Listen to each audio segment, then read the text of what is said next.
माधवपुर नाम का एक गांव था जिसमें गरीब बबीता अपने पति और बेटी राधा के साथ एक झोपड़ी में रहती थी।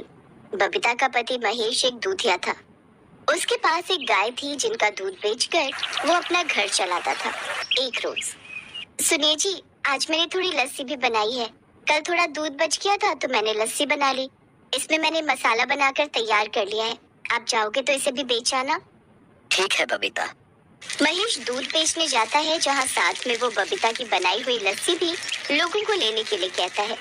उस लस्सी को पीकर तो ग्राहक उस लस्सी के दीवाने हो जाते हैं।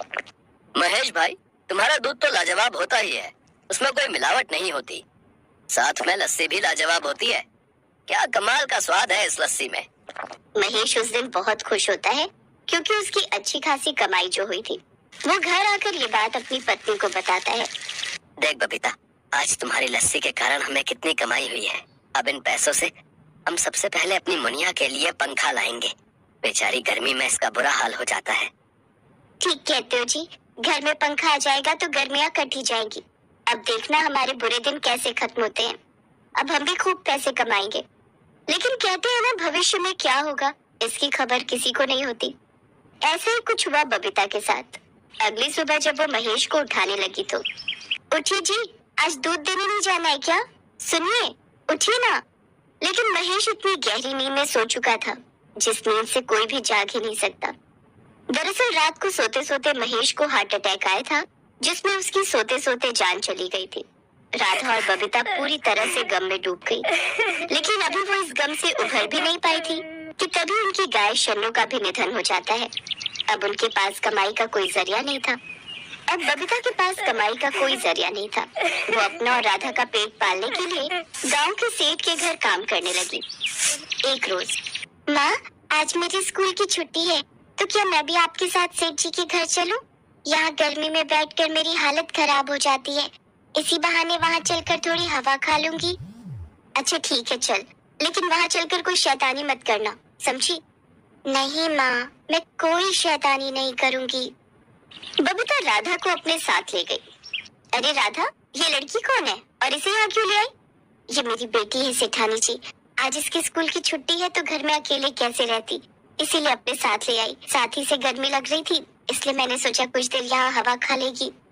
क्यों? हमने क्या धर्मशाला खोल रखा है जो यहाँ मुफ्त में एसी की हवा खा लेगी? चल जाओ उधर जमीन पर बैठ, समझी? कभी सेठानी की बेटी साक्षी सेठानी से बोली, माँ, मुझे बहुत प्यास लग रही है, मुझे फ्रिज से कोल्ड ड्रिंक ला कर दो ना।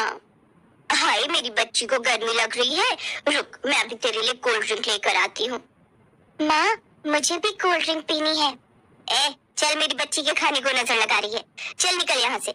और तू सुरभि बेटा, तू अपने कमरे में जाकर बैठ और वहाँ का एसी ऑन कर ले। यहाँ ये गरीब मुफ्त में हवा खाएगी। सेठानी का ये व्यवहार बबीता को बिल्कुल अच्छा नहीं लगा, लेकिन वो रोने के अलावा और कुछ कर भी नहीं सकती थी। रात को भी घर आकर वो अपनी बेटी के साथ हुए बर्ताव के बारे में सोचती रही। सेठ सेठानी मुझे बुरा भला कहते थे, लेकिन आज उन्होंने मेरी छोटी सी बच्ची को भी नहीं छोड़ा। नहीं, मैं अब ऐसी जगह काम नहीं करूंगी जहाँ गरीबों को कुचला जाता हो। लेकिन फिर मैं करूंगी भी क्या? आज वो होते तो हमें सोचने की जरूरत नहीं पड़ती। हमारा दूध का काम ठीक ही था, साथ में लस्सी के काम से भी अच्छी कमाई होने लगी थी। लस्सी, हाँ, मसाले वाली लस्सी। हाँ, लस्सी। गर्मियों का मौसम है, मेरा ये काम जमकर चलेगा। कल सेठानी से पगार मिल जाएगी, फिर मैं अपना काम शुरू करूंगी। बबीता अगले दिन सेठानी के यहाँ जाती है और अपनी पगार लेने के बाद उससे कहती है, अब कल से कोई नई काम वाली ढूंढ लेना, क्योंकि जहाँ मासूम बच्चों और गरीबों की कोई कदर नहीं होती, ऐसे छोटे लोगों के घरों में मैं काम नहीं करती। बबीता एक पुराना ठेला और लस्सी लेकर आती है, जिसमें वो अपने हाथ का मसाला बनाकर मीठी लस्सी बेचती है। लस्सी पी लो लस्सी, मीठी नमकीन लस्सी, 20 रुपए ग्लास, सिर्फ 20 रुपए। गर्मी में लस्सी रामबाण का काम करती है। धीरे धीरे उसके ग्राहक बढ़ने लगते हैं और उसे एक एक दिन में महीने की पगार जितनी कमाई होने लगती है।